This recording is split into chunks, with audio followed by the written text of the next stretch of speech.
yourself again.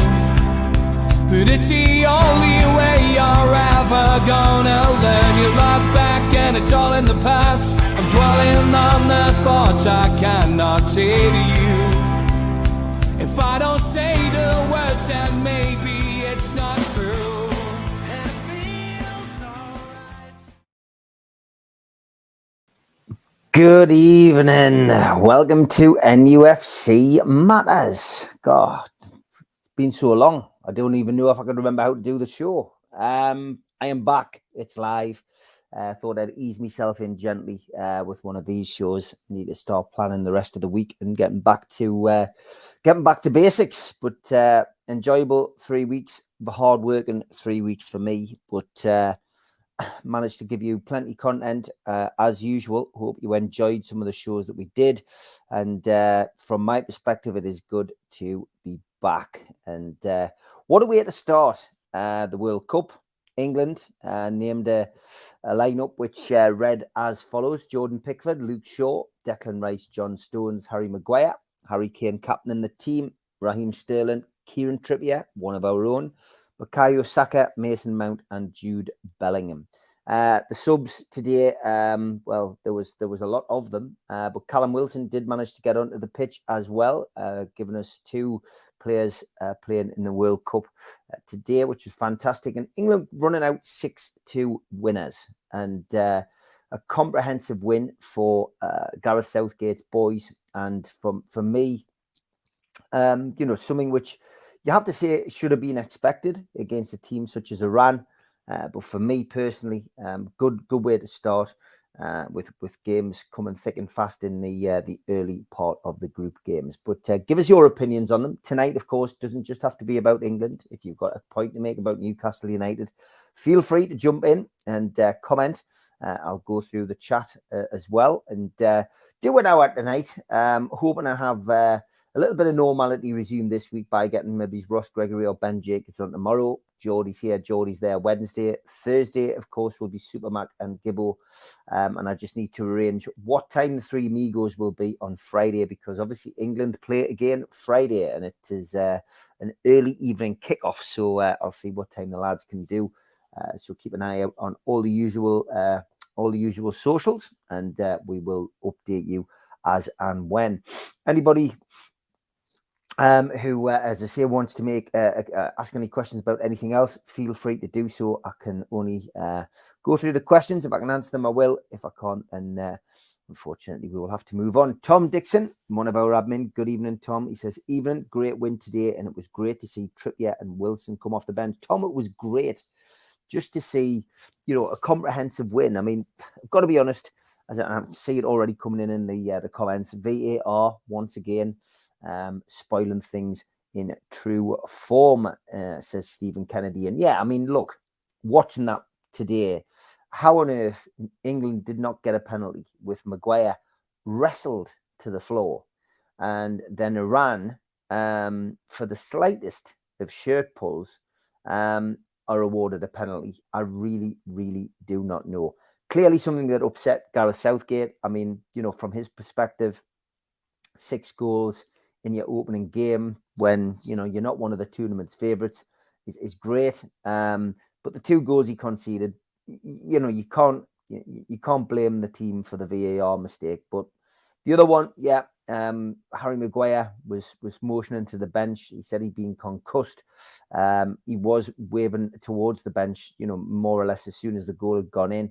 Something wasn't right, and yeah, it was a good finish by the Iranian striker. But all in all, we were hoping that they were going to win by a 3 or 4 goal margin.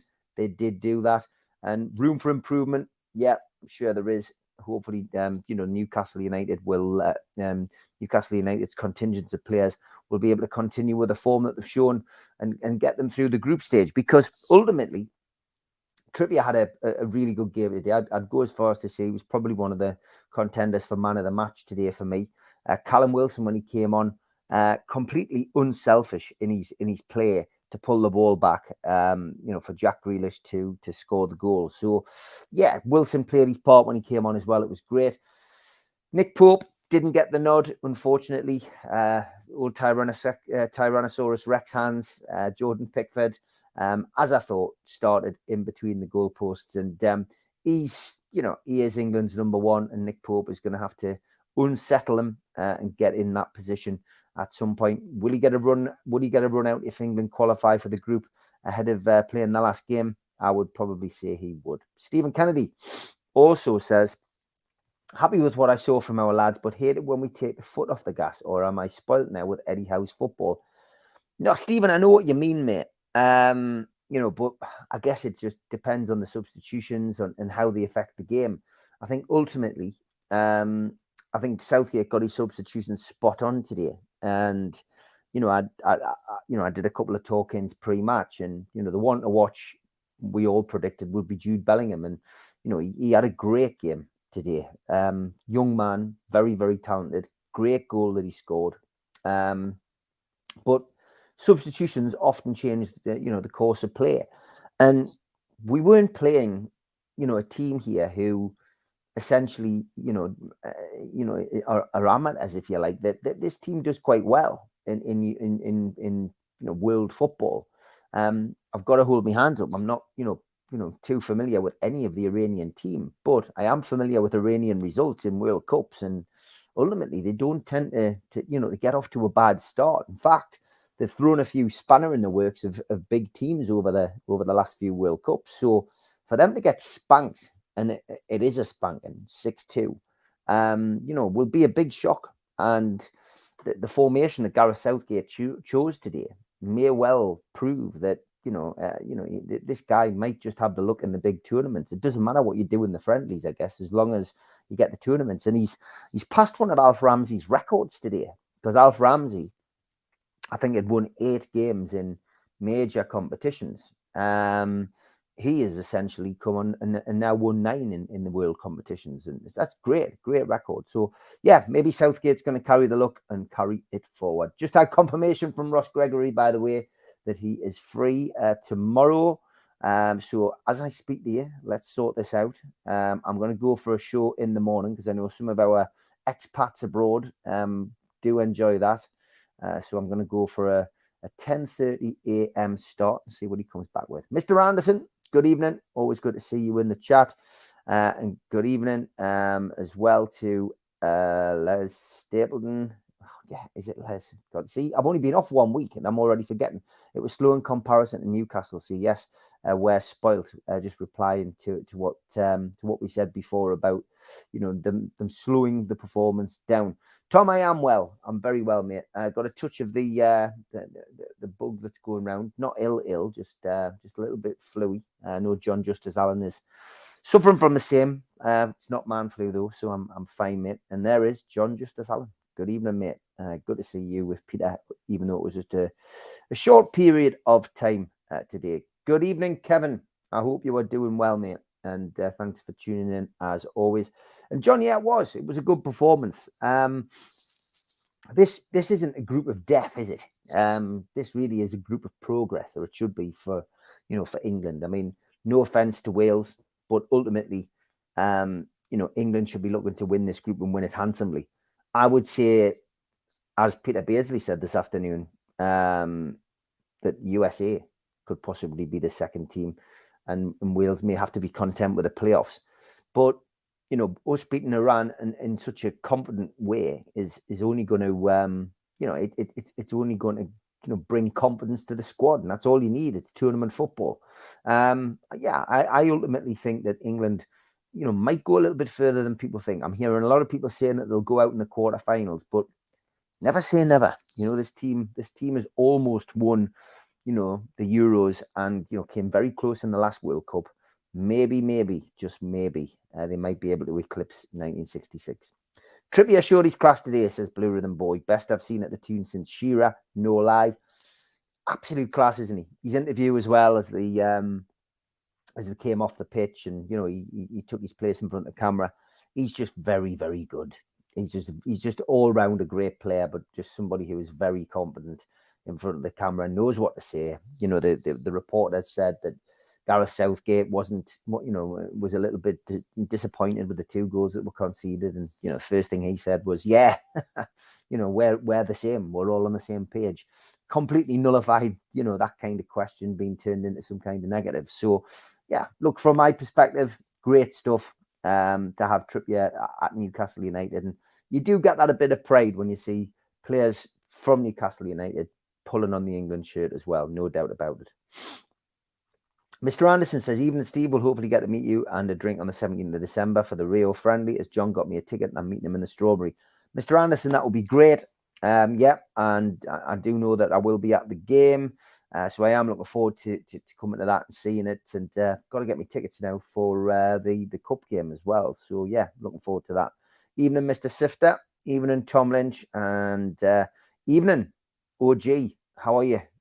Doing very well, mate. Doing very well. The film is in the bag. So from my perspective, it's time to move on and get back to putting out some positive content on here. Blue Rhythm Boy says, am I wrong to be disappointed by the Iran goal? The first one, 2 seconds. One sniffing their score. I hope this is a lesson learned. I don't think you should be. I don't think you're wrong to be disappointed, Blue Rhythm Boy. I think Southgate said it himself. He is 100% disappointed himself. He personally, he said, I'm quite down about the whole thing, which says a lot about his expectations for this tournament. So yeah, and I mean, it was a good finish. Same kid scored the penalty, and it's just one of them things, isn't it? It really is just one of those things that happens in international football. I'll be disappointed if, it had been a 2-2 draw. Of course I would have been, but 6-2, they've won by 4 goals, comprehensive performance. Harry Kane didn't score, which shows you we're not reliant on Harry Kane. We had goals coming from all over the pitch, and 2 of Newcastle players got a run out. So Mag Debate says Iran got a sympathy penalty. I would agree with you on that. But I mean, it just makes a farce, Mag Debate, of VAR, doesn't it, really? When you look at the penalty that we should have had and didn't get, and the penalty that they got and they shouldn't have. VAR, it just becomes a farce. Mr. Sifter says, this is from a ref who's apparently given out umpteen red cards in his last few games. Different ref today. Yeah, I didn't know much about the officials. As I say, I literally came back from Spain last night. Didn't have much sleep. I haven't had much sleep for 3 weeks, I've got to be honest. So I'm not on my top game for this first one back, which is why I've gone for just me doing it, to be fair. But yeah, this ref's apparently given out umpteen red cards in these last few games. Different ref today. It's because they've got to fight. They've got to follow the rules and regs, haven't they? That's what they've got to do. They follow the rules and regs of FIFA, and they're under the world spotlight. So they completely change. They really do. They completely change. 10:30, confirmed with Ross Gregory anyway. 10:30 in the morning. So that will be your next NUFC Matters. So 10:30 in the morning. But yeah, you're right. The referees do change, and FIFA always choose these competitions to try and bring new things in. I mean, remember they did the water drinks break when Italia 90 was on, and you had that farcical episode with John Aldridge on the sidelines of the Republic of Ireland in England. I mean, it's just ludicrous that do this, and you will find that some referees will change from what they usually are. Didn't see the VAR incident, but being a Celtic man, I can tell you how unfair, ridiculous VAR is.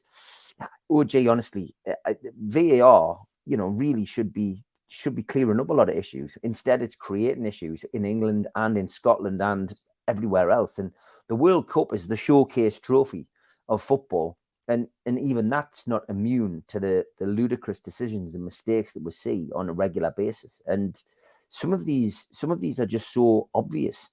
You just wonder what on earth the officials are looking at.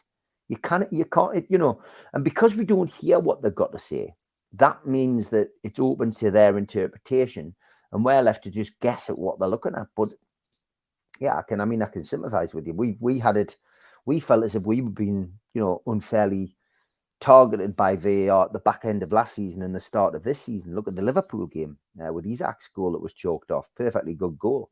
But VAR is as I say, it's got a long way to go before, it starts to benefit the game on a regular basis. I doubt you want to do politics on the channel, but it's a shame that a bit of the edge has been taken off this World Cup. You know what, Blue Rhythm Boy? This platform has always been open to discuss things in a sensible manner, whether that be true crime, whether it be politics, whether it be football, whatever. We've had our fair share of knockers on here, people who have been against us because we were championing the Saudi takeover, and then because the Saudi takeovers happened, I'm completely, on a regular basis, you can be attacked and trolled on various forms of social media by people who are either being paid to do it or by Saudi, by bots from another country who are against the Saudi takeover. So this Qatar World Cup is now slap bang center of attention. But as always with these things, in my opinion, once the football starts, everything else pales into insignificance. And what is going on the ground out there, whether we hear about anything or see anything reported, who knows? But the same people who are against the Saudi takeover in the national media are the same people who will be on a freebie out there reporting on the World Cup. Double standards, I would say. And that's my opinion. Again, I just think, if you're against Saudi, why aren't you against Qatar? There's not much difference really in the political spectrum, is there? But this is what happens. This is what happens. And I think it's only took an edge off the World Cup because it's for a person who doesn't give a monkeys about the whole politics of the thing, is only interested in football. The only reason it's took an edge off it is that for a World Cup game, I'm going in with a winter coat on, a woolly hat and a pair of gloves, and having to sit in a tent as opposed to sitting in an outside sports bar or, and basking in 25, 30 degree heat. It's bonkers having the World Cup at this time. Plus, as a Newcastle fan, the one thing that I'm concerned about is how it's going to affect, our team, because we're on a great run at the moment. Now we're being forced to have a month out and go through a second pre-season. So I don't know. I think the politics will just pales into insignificance. It'll just drift on, and I just think the World Cup has only been spoiled because of that. Sank, I hope you're well. Hi everyone. Nick Pope should be in the England 11 instead of Jordan Pickford. Well, Pope's been selected, but Pickford's got, and again, this is my opinion. Some of you may disagree. Sank, I'm sure you will. Pickford has got the experience in these games, and Supermac on the show and some of the live stuff I've done with him constantly says that Pope is playing behind a defence that doesn't really let much past it. So Pickford's getting tested week in, week out in a pretty average Everton team. It has to be said. They're not a poor Everton team. They're average at the moment. There's room for improvement. And if there's any Everton fans watching, I'm sure you'll agree. But Nick Pope, he's got nothing to do. He's had nothing to do. So it must be difficult when Southgate comes to watch Nick Pope play for Newcastle to get any kind of idea as to what he can actually do.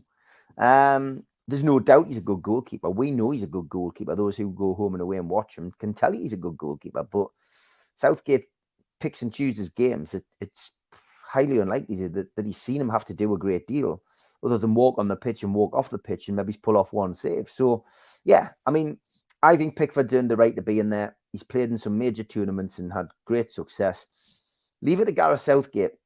I think Pope will get a run out at some point, but Pickford is still number one. Tall keepers are always better. Inches are important in football, says OG.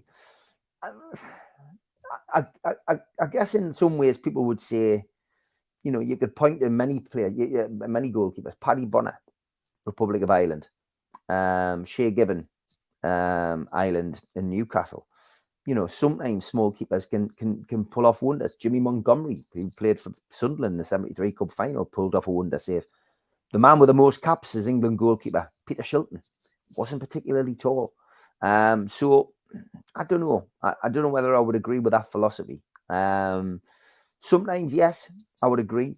But sometimes, you get some people who are good shot stoppers, which is what Pickford certainly is. But you also get people who are, good shot stoppers, but not necessarily good at their distribution or kicking. So it really depends. It's a healthy debate, that one. It really is. Newcastle would beat this England team.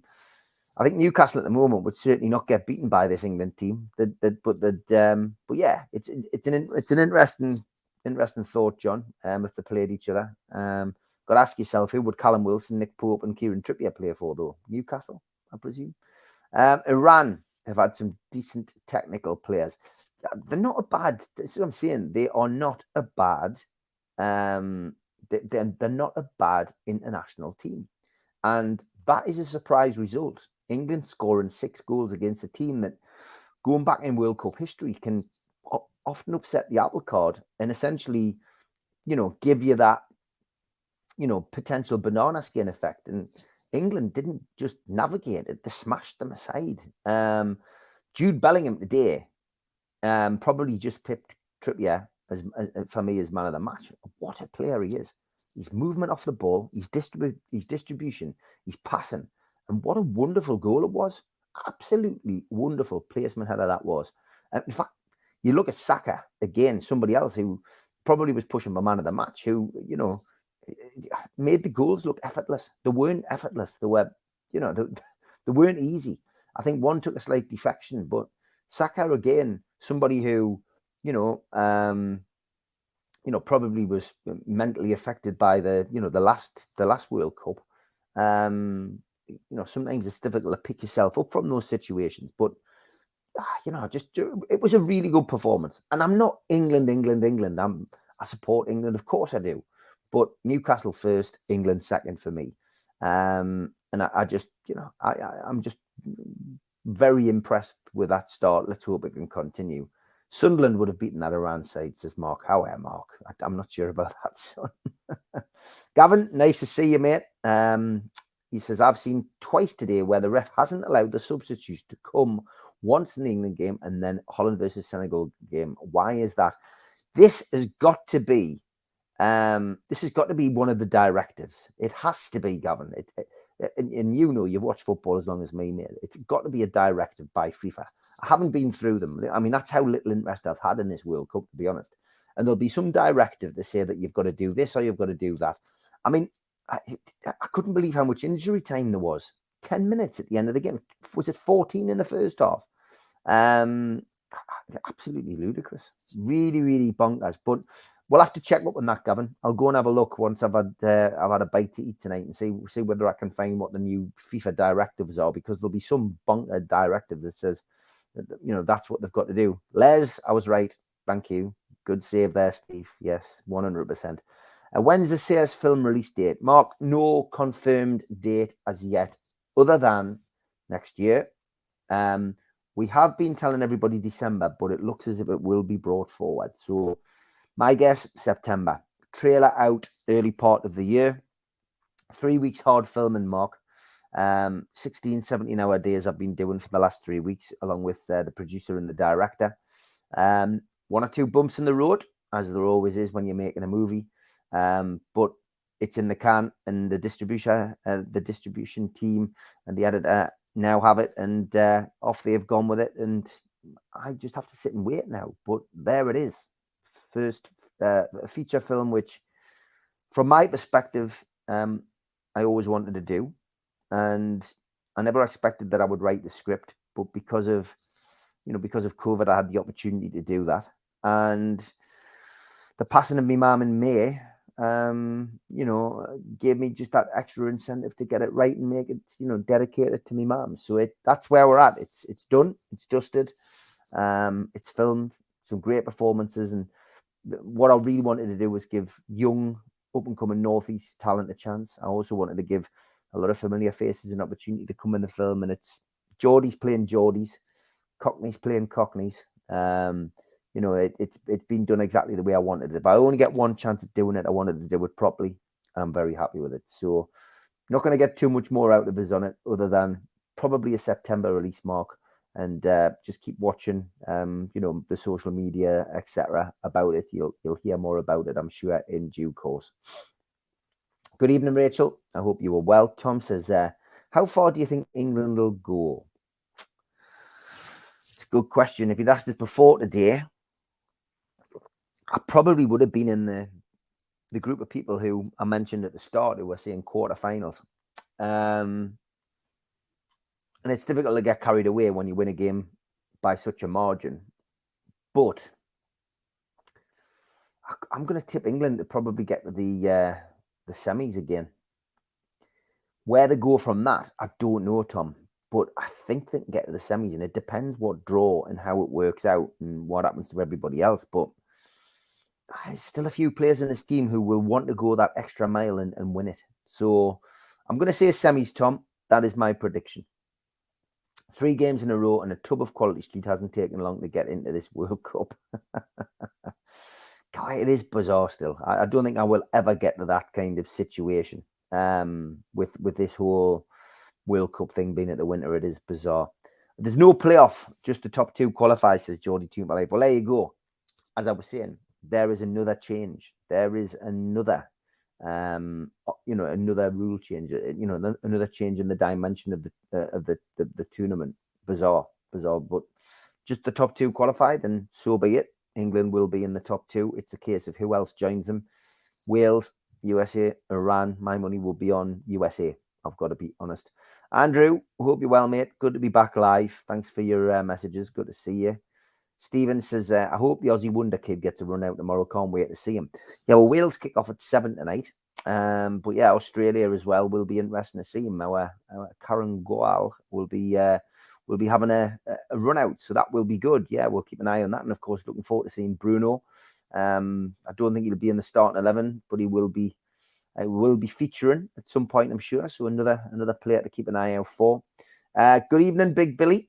I am very well, mate. Very well. Recuperating, mate, after the whole filming situation, but some great days, mate. Some great laughs, some great memories made, some great friendships made amongst the cast and crew. A family's been created. That's what it was all about. And to be honest, a lot of hard work and effort to get it to that stage, and money, of course, but we're there and it's done. I find it a bit surreal to say that, if I'm perfectly honest, Billy, but I am very well. And Mr. Anderson, yeah, did. Like, there was some great performances. I think when the people of the Northeast and further afield worldwide watch this, they'll enjoy it. Remember, it's an entertainment, and this is an interpretation of the sales story. It's not a direct film about their life and times, Stephen's life and times. It's a film. It's what the way I describe it is factional. It's part fact, part fiction. Some characters you'll recognize, but we've brought the story forward into the modern day. So it's not a period piece. It's not 60s, 70s, 80s, 90s, noughties. It's 90s and noughties, which gives you an opportunity as well to be able to showcase the region as it is now. But yeah, there's some familiar faces in there, and there's some unfamiliar faces who will become familiar faces off the back of this film, 100%. So, everything I wanted and more is the way I would describe it. And just want to thank the director and the producer for the work that they've done. Being American-based, it's bonkers watching their TV coverage as they treat Pulisic like he's prime Pelé. Well, at least they both begin with a P. They don't, do they? Dear me, how Pulisic. I mean, I know he's been linked with Newcastle on more than one occasion, but he's not Pelé, But yeah, I mean, no offense to any American viewers, but the media and the TV networks out there can go completely over the top. Doug says, I was thinking Pope should be in that goal for the penalty. That's a good point, Doug. Yeah, I mean, it was a meaningless penalty, wasn't it, really, at the end of the day, because, England was so far out the way that it was never going to alter the game. And I agree with who it was earlier before who said it was a sympathy penalty. There is no doubt that is all it was, a sympathy penalty. Blue Rhythm Boy says, I watched the Italia 90 documentary on Channel 4 recently. How does Gaza rate for you, Steve, in terms of all-time England greats? He was world-class at that tournament.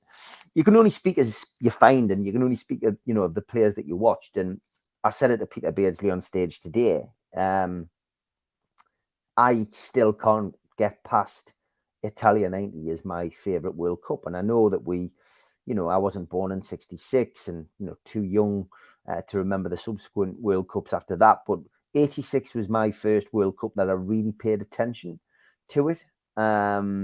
82, I remember Spain 82.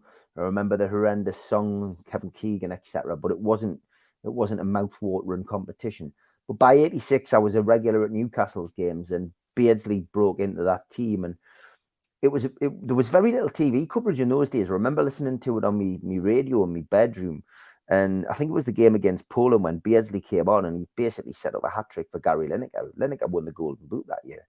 And that was an amazing tournament to watch. And of course, the games that were televised, the infamous Hand of God and Maradona and all that jazz, it was a big thing. But Gaza obviously coming to prominence in 1990. That was just monumental for me. I mean, it was a coming of age thing for me as well. I mean, in 1990, I was, I was born in 72. So, I'm at an age where I'm starting to go out and socialize, drink with my mates, watch it with my mates. And it was just brilliant. Everything about that tournament was great, from Pavarotti to Paul Gascoigne to Schillaci. It's a one that I'll never forget, that World Cup. And I still wear that replica top, the white and the blue. Peter Beardsley love talking about it today. And Gaza rates as one of the greats, 100%, because he was the best player in world football in that time. He broke onto the national stage, the tears of Turin, just absolutely great to see. And such a crying shame that that injury that he sustained at Wembley, hampered him, for the rest of his career, because we never really saw the progression that Gaza should have had. But he's up there, no doubt about it. Peter Shilton, because of the caps that he won, it for me is another one of my favourite England players. Gary Lineker, the first real striker that I enjoyed watching as an England fan, if you like.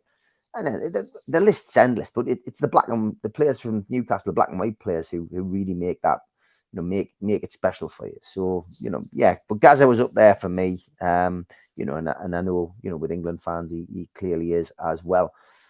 The concussion was badly managed today. Shearer is passionate about changing that one. I mean, whatever happened to Harry Maguire, he clearly wasn't right. And wasn't everybody's first choice, Maguire. Certainly wouldn't have been mine. And the England fans I was speaking to before the game today were all moaning and groaning that Maguire had been selected. I think Dan Burns should have gone to the World Cup. He's been outstanding at Newcastle. But that's biasness on my behalf, which is something that Peter Beardsley picked me up on today. But I genuinely, concussion needs to be taken seriously. And there needs to be an opportunity. I think Shearer mentioned it on Match of the Day a couple of weeks ago, where you're given that opportunity to go off the pitch for 10 minutes, see if you're okay, and then come back on. But awful to see any player going through that. But Harry Maguire, seems to be a bit like Pickford. International level for England in the major tournaments, doesn't let you down. Awful for Manchester United, but seems to be absolutely fantastic for essentially like that, for the international team. Pickford is not number one, but to be fair, he tipped that one at the bar. And if they're given pens, Maguire was WWE style backed early on, consistency zero. Sheep Shearer, you're right, mate. Pickford's not number one. I think he's number one for England. Like, I do. But he pulls off some great saves. There's no doubt about it. And we mentioned it earlier. That was ridiculous. That should have been a penalty. Maguire should have had a penalty. I have no doubt about it. Doug says, I agree with the pundits and them saying it was a sympathy decision penalty-wise. Yeah, I don't think anybody was going to disagree. $1 billion stadium, they don't have mechanical-driven stretchers. That's poor. Zero concussion protocol with that keeper. He was gone. Yeah, I mean, everything about this World Cup is going to be under scrutiny. And ultimately, there are certain things which they probably could do better. Maybe not playing the horrendous music that they play after the goals. I hate that in any stadium. Trying to create an atmosphere. I don't know how many people were there today. I don't know whether it was a sellout or not. But the World Cup it's such a prestigious tournament. But on the flip side, it can really cause massive problems for the places where it's held. Now, the Qatari people wanted this. The Qatar government wanted it. But if you watch some of these FIFA World Cup programs and documentaries about it, some of the places don't want the World Cup there. and literally it costs them an absolute fortune, which they end up repaying for years on end. And they end up with these soulless, empty white elephant stadiums, which are never used again. So, yeah, we could talk all night about that, Sheep Shearer. I think I'm on your side, mate, 100%. Good evening, all. Welcome back, Steve Wraith, like the man of mystery, today with the camera off, Jules. Yes, I am. Easing myself back in, Jules. Thank you for the welcome. Good to have all my mods here. And nice to see you all. But yeah, I will be back in full glorious Technicolor tomorrow. I've been out to see my school teachers again today. I go out with them once every few months for a bit of a catch up, put the world to rights. So I've been out and had a meal with them before heading back home. They feature in the film as supporting artists as well, so you'll have to keep an eye out for them. But nice to see you, Jules. I did remember Troll of the Week last week as well. Might have been late, but I did get there. FIFA penalised fans for bringing politics into football, whether it be banners or songs, but the journalists involved in football can bring divisive politics into football with no repercussions. Yeah, they can, OG, and we are getting our fair share of it in Newcastle. And it's something we've spoken about on the show time and time again. Politics and football shouldn't really clash, but it's clashing more and more, unfortunately. And a lot of the far left and the far right take it too far for me. I'm in the middle, and I've got no allegiances to either. And I can quite clearly, as a human being, separate football and politics. Some people say you shouldn't, but I can. And those of you who follow us on Twitter will see I don't get sucked into these arguments anymore. It's an absolute waste of time being drawn in and sucked in to any discussion about it, because no matter what you say, you will be wrong. No matter what you reply with, you will be wrong in someone's eyes, and you will just waste your day getting sucked in to some kind of, cesspit of an argument, and it's just not worth it. So keep out of it is my message to anyone who asks my advice on that kind of thing. Keep out of it. VAR system would be better if referees adopted an NFL-style model of direct explanations of key decisions, and they happen in the games. Keith, 100% right, mate. 100% right. It can be done in cricket and rugby. Rugby have used this for years. Why aren't they using the same methods? Why are they doing it as if they have just invented it and they're going through the same teething problems that probably these other sports had? Direct explanations and communication is all you need to put this right. So Keith, 100%, I agree with you. Sheep Shearer says, I'm a big Tune fan. Maybe we should hire Infantino as our media relations to deflect any anti-Saudi sentiment. Those of you who watch the Three Amigos know that we do lookalikes on there. Believe you me, he dominates. He's dominating so far. He's taken the pressure off Steve Hasty. I think some of the things I've been sent this week. I haven't had time to go through them all, but yeah, I get what you're saying there. Pope is the superior goalkeeper, says Chris, but Southgate is loyal to Pickford, and that's the situation at the moment. Pope's great. I've got to be honest. I wasn't 100% confident when we brought him in, but he is a very, very, very good goalkeeper, no doubt about it. As I've said, though, he doesn't have a great deal to do, and I can just imagine, Southgate's picked and choose these games to come to watch Newcastle, and each time he's probably not seen a great deal by Pope, other than the odd save here and the odd save there. Pickford, on the other hand, has got lots to do lots to do each game. So it might, but I think you're right. He is loyal to Pickford as well because of what he's done in previous tournaments. A wonder save for a small keeper is a comfortable save for a tall one. OG, this is very true. But it just comes down to the fact that Southgate goes out and watches. Keith, I mean, it was just bonkers, wasn't it? I only saw part of it, but it was, what he came out with was mad. You just wonder, who, did he write it himself? Did he get somebody else to write it? Really don't know. Good question, Tom. Would you look at Jude Bellingham in the window? It wouldn't have crossed my mind, to be honest, at all. But his performance today, now I can see why there's such a clamour for him. Hell of a player, great movement, great passing ability, and can score goals. And also seems to have his head screwed on. And let's face it, You've got Callum Wilson and Kieran Trippier and Nick Pope in that England squad. They'll be doing their bit for player relations, believe you me. So never say never, Tom. We might get him. Les says Bellingham at 19, captaining his club and playing like that for his country is astounding. He came across very well in his interview too. Yeah, 100% he did. Very, very intelligent player. And I agree with you, 100%. Blue Ribbon Boy says, Steve, I see the true Geordie has been in hot water recently. Good to see him looking to better himself, although his comments were undefendable. Any thoughts on that situation? I've only met Brian a couple of times. And to be honest, he wasn't my cup of tea when he first started off. And what I mean by that is he used to do these 5-minute clips which went viral where he was effing and blinding about Newcastle United. And I just didn't get it. It was clearly something which a whole different mindset of supporters got, which I just didn't even find it funny. So it wasn't for me. Since he became the true Geordie, got the sponsorship, became bigger and better, and he started doing the interview side of things, I've really liked him. And I thought, yeah, really good.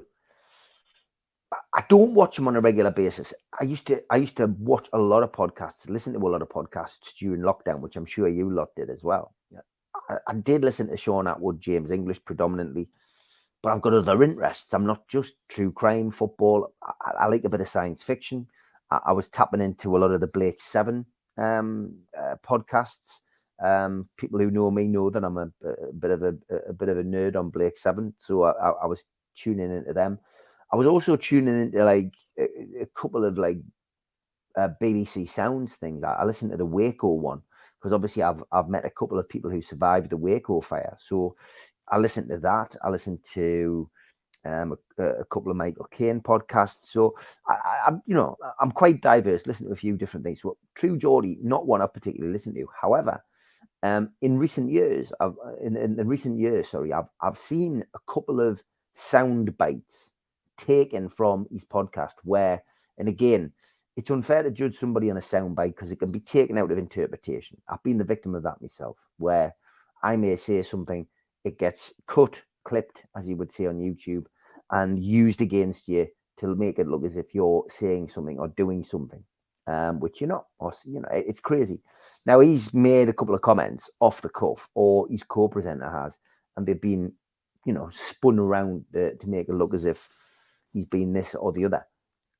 100% in this particular situation, his comments are 150% undefendable. I think the way that he handled it when he came out, again, my personal opinion, was good that he apologized, but it was almost in a matter-of-fact way. And I just think, oh, God, like you get yourself into some positions, son. So I just felt, I don't think he did himself any good, but he's got more followers than he has detractors.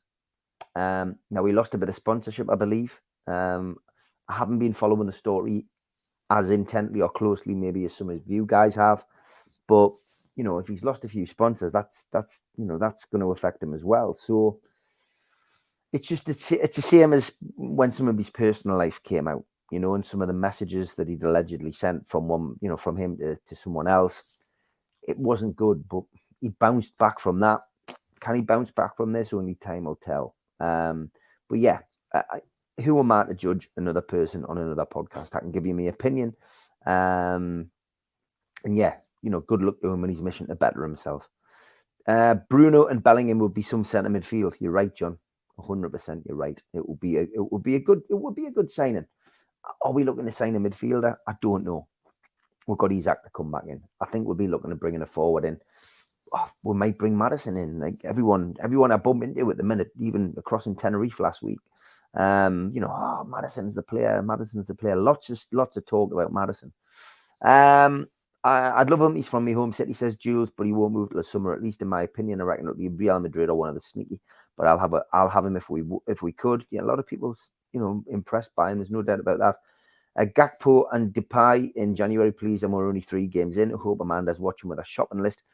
I've got a feeling, despite what Eddie Howe said, that's already been done and dusted. They know exactly what they want, 100%. Haven't had a tiny peek at the Sears film. It is going to be epic. Thank you, John. Yeah, it was nice to see you at the wrap party. Rachel says she's looking forward to seeing it. My mum will be looking down with pride, says Jules. What's the music score? Good question. Craig Gannon from the Smiths is doing the music score. We have permission from QFX to use some of their music. We are awaiting some from Smooth and Terrell. Just needs to be tied up, that one. And the Long Sound, who of course do the theme song for this show. That is the music score, but the music score itself will be done by Craig Gannon, who was in the band The Smiths. I would bring on Pope if we went to a penalty shootout, just like Krull came on for Holland. It's fair enough. Positive vibes. Sorry, I might have just missed you, but I hope you are well. Sefton Mag, good to see you in the chat. Just started watching your crime videos. Brilliant. But have you ever been threatened, like from the craze? I've had threats. Yeah, I was threatened by one or two people in the past. It happens on a regular basis when you're writing about true crime. Never from the craze. I fell out with the craze on more than one occasion. Sefton Mags. It's documented in me books and me documentaries. But yeah, listen, you walk a fine line when you're writing about true crime or you're doing stuff about true crime. But when you think of the names that I've worked with or met or spoken to, such as the Cray family, the Richardsons, the Sayers, the Nashes, you name it, I've met them all. The Lambrianos, I've met some, fairly infamous people such as Charles Salvador, Paul Ferris, Kenny Noy. These people are all, high level, and I still maintain a great relationship with those kind of people. Brendan Quinn, the Irish criminal, the book that I wrote last year with Brendan was, to get access to people like that and to still maintain the communication with those people, if I need to. I would say that I've had a very blessed life in that respect, that I've been able to meet people who I've read about or meet people who wanted to do that. The Massey family, of course, as well. When their dad was shot dead, wanted me to write the book from their perspective because there was a book coming out, about their dad, which they weren't happy about. So, yeah, I've got a healthy interest in it. But with the acting side of things now, I'm looking to move away from true crime books. I think I've written everything I wanted to read, to write. But never say never. I'm always asked to do documentaries about the craze, etc. I've spent half an hour speaking to a woman today from LA, who wants me involved in a new craze documentary. So we'll see. But if you want to know the true perspective about the craze, go on to Amazon, The Craze Gangsters Behind Bars. That is the documentary to watch, which tells you about my journey on that side of things. I bet there's a few more England shirts being sold on Wearside instead of wearing that local embarrassing one, says Doug. Brilliant result today. Trivia was outstanding. It's coming home. Sefton Mag, I hope so, mate. I hope so. Why was the ref so intent on getting the game played while we were 1-0 down with concussion? Well, God knows, mate. Got no idea about that. Really, really don't. When did Newcastle set off to Saudi? It won't be too long, but I don't know the exact date. I haven't, as I say, I'm playing catch up, Tom. So we'll find out for tomorrow on the Ross Gregory show at 10:30 in the morning. Maguire was fine prior to injury. Makes you wonder what's going on at Man U. Yeah, Maguire's a strange fish. Strange situation with Maguire. I mean, has he got that court case still outstanding as well? Possibly he has. How the hell Ake gets in the Holland team and Botman is sitting home is a mystery to me. Yeah, I mean, I'm delighted Botman hasn't gone though. I just don't want him to get any injuries. Seen some bad refereeing decisions lately, so issue wider than the Premiership. That's just true, David.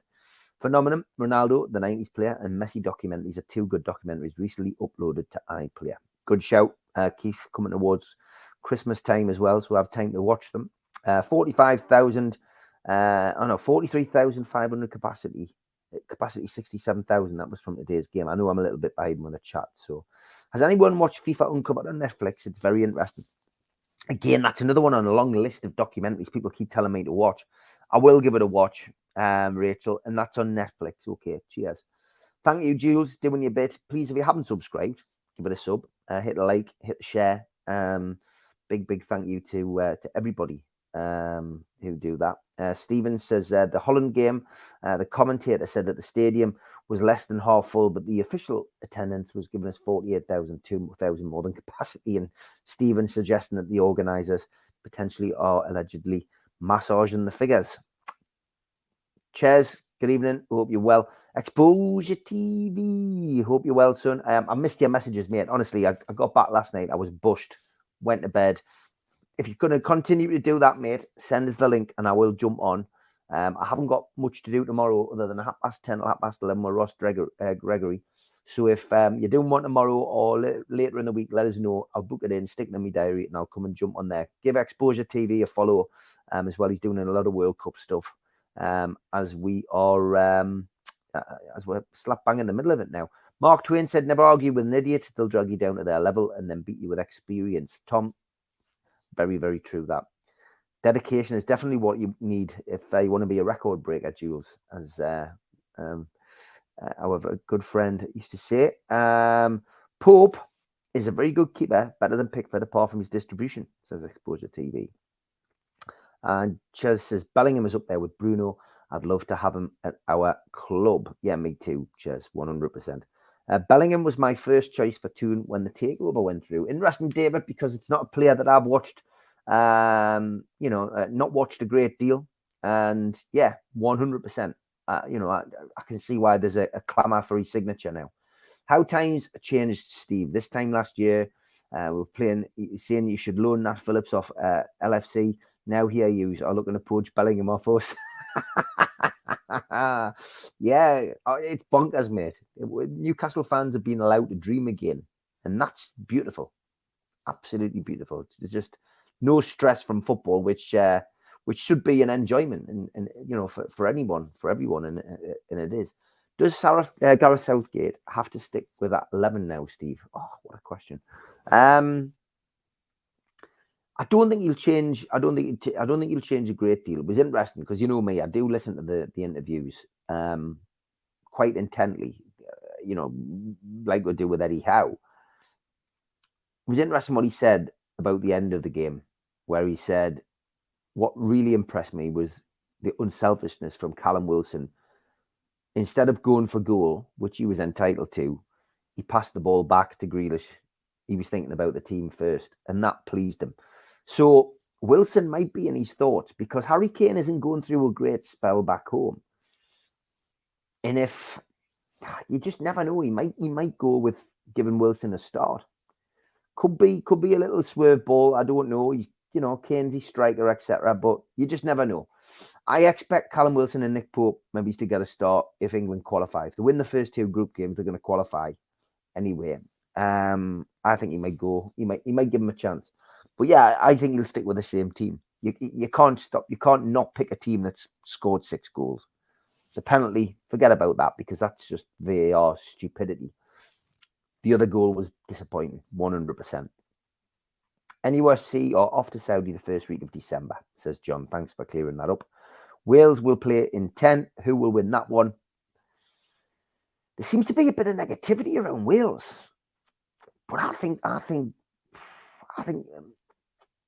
they'll do all right. I still think America will be the ones who go through, but I don't know. It's tough. It really is. They're not a one-man band as much as they were, but yeah, I think that's going to be a draw.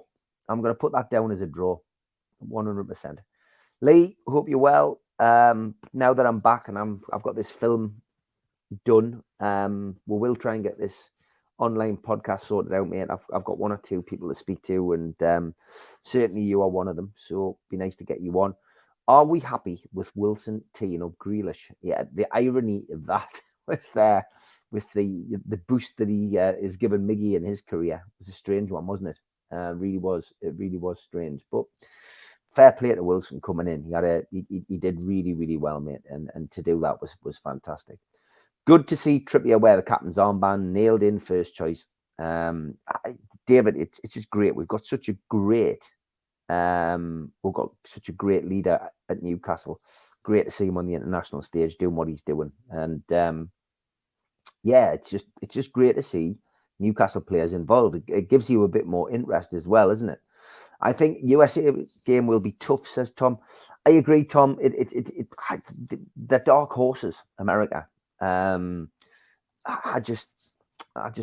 know, as I said, this isn't a group of death. It's really, this should be the easiest group for us to navigate. But USA will be a tougher game. Yeah, I think we'll beat Wales, no problem. But USA will be a tougher game. John saying what a lot of people will probably think. Great to have NUFC Matters back live, putting the universe back in sync. Thank you, John, and thanks for all the work you do. It is good to be back live. You know, we pre-record those shows to make sure that you've still got your fix, but I know that the chat bounces better, especially when we're reading the chat, etc. So yeah, great to be back. Great to be back. Thanks for your kind words. Maguire unlucky to hit the ball with a big slab. I'm not a big fan, but fair dues to him. Yeah, it was a good header. Really good header, mate. He is, you know, listen, he's a good international player. He's just not very well, not great at club level, and probably down to the fact that Manchester United have got so many issues going on, you know, behind the scenes. Missed you last week, Steve, but enjoyed the fill-ins. Thank you, David. Yeah, it is difficult to find that balance, and as I say, when you know you're doing, you know, we were filming for 3 weeks, and even the days that I wasn't filming, I was, you know, on set behind the camera. So it's been great. God, how many opportunities I'll get like that, who knows? But it was great to be able to do it. And yeah, but I didn't want to let you guys down. Would be the biggest statement in football if we beat City to Bellingham. Oh, you're not wrong. You're not wrong at all. Thanks for watching. She says, take care. Goodbye, Julie. And great show, Steve. Good to have you back live. Thank you, Rachel. Thanks to all the moderators. You know, I'd be lost without you. You're a massive help to me. And, you know, everybody in the chat as well. Been great to have you on. I'll take another couple before I finish. USA have the youngest team at the tournament. I think they'll batter them on Friday and give them a good old turkey stuffing the day after Thanksgiving. Mark, you've got such a way with word, Mark, but that's because you live out there. Wanted USA to beat Wales, but after seeing the player with red and white blue hair, have changed my mind. Does he look like Steve Hasty, John? That's the big question. Okay, guys, listen, big thank you for joining us. Eased us in gently. Get myself sorted for 10:30 in the morning with Ross Gregory. Looking forward to chatting Newcastle United and a bit of World Cup as well. But hope you have a pleasant evening. Thanks for tuning in. And I'll play out with the ads, which I need to refresh. But I'll play out with these ads and then the outro music. See you all in the morning, 10:30. A big thanks to all our sponsors, starting with Skips and Bins, telephone 0800 25 45 25 3, email inquiries at skipsandbins.com, website skipsandbins.com, easy contract free and pay-as-you-go waste collection. Thanks to Darren Baldwin Funerals. You can find them at 304 Old Durham Road on Gateshead. Telephone 0191 478 273 or email Darren at darrenbaldwinfunerals.co.uk or the website darrenbaldwinfunerals.co.uk. Thanks to Garden of Healing Dispensary, CBD hemp and cannabinoid specialists. Their website is thegohd.com. And thanks to 3 Property Investments, who specialize in sourcing investment properties for their clients who are looking to invest in the Northeast. They offer a full in-house service from sourcing the deals to managing the properties for you. They've done over 100 plus deals in the past 12 months for clients all over the UK. Give the guys a follow on Instagram, matty.patter_northeast property and phil.reed_northeast property, or email phil@3property.co.uk should you be interested in getting a good property deal. Thanks to Mr. Vicky's sauces, which are handmade in Cumbria. You can order them by going to the website, mrvickies.co.uk, or by calling 01768 210 102. Thanks to the guys at Blowhole Brewery. You can find them at blowholebrewery.co.uk. Got a vast range of beers. They're a new brewery company, and their cans are suitably addressed, like the Geordie Juice here, in the strips of Newcastle United from the 90s. Big thank you to Media Arts for all the help with the video side of things, and to qtechshop.co.uk, the makers of pool tables and snooker tables in Wallsend, Newcastle, and the guys who run our website. If you want to subscribe, then hit the subscription button. If you want to hit the likes, then hit the thumb up, and please share to your social media. We're also available as a podcast on iTunes and Spotify, and the rest goes up 24 hours after the show has finished. If you want to join, well, you can click join underneath the video and become a member for a small fee. If you want to pay the £25 fee and get a cup, a pen, a scarf, a membership card, and entry into the monthly draw, then go to the website, nufcmatters.com, and click membership, or use your smartphone on the QR code, which will take you straight there. We also give you a free car sticker. If you're a subscriber, simply email john@nufcmatters.com to claim your free car window sticker today. We also support the food bank on here. NUFC fans foodbank.co.uk is where you can find the match day bucket and make a virtual donation 365 days of the year. We still do a lot of events in and around the region. If you want to see Super Mac pre-match and after-match, you can go to the Dog and Parrot in Newcastle and hear Malcolm give his views on the game and listen to what he has to say about his career as well. Always a great afternoon. Kids are welcome. Good food, good beer. And get yourself into Pumphrey's. You can always see John Anderson and John Gibson in there pre-match on the Cloth Market in Newcastle. A couple of events coming up in 2023. An evening with Peter Beardsley, Friday the 10th of February at St Dom's Catholic Club. You can get the tickets direct from the venue. And Peter Beardsley is also at the Tyneside Irish Centre on Friday, February the 17th. Tickets available from Woucher for that one. Get yourself on the Woucher. Make a cracking Christmas present for any Newcastle fan. Also, an evening with Rob Lee, Lee Clark and John Beresford, Friday the 2nd of June, 2023 at the Grand Hotel in Gosforth. Tickets for that are available from www.heelandtour.org.uk/events. And if you fancy a Christmas jumper, get the Bruno Christmas jumper from nufcmatters.com.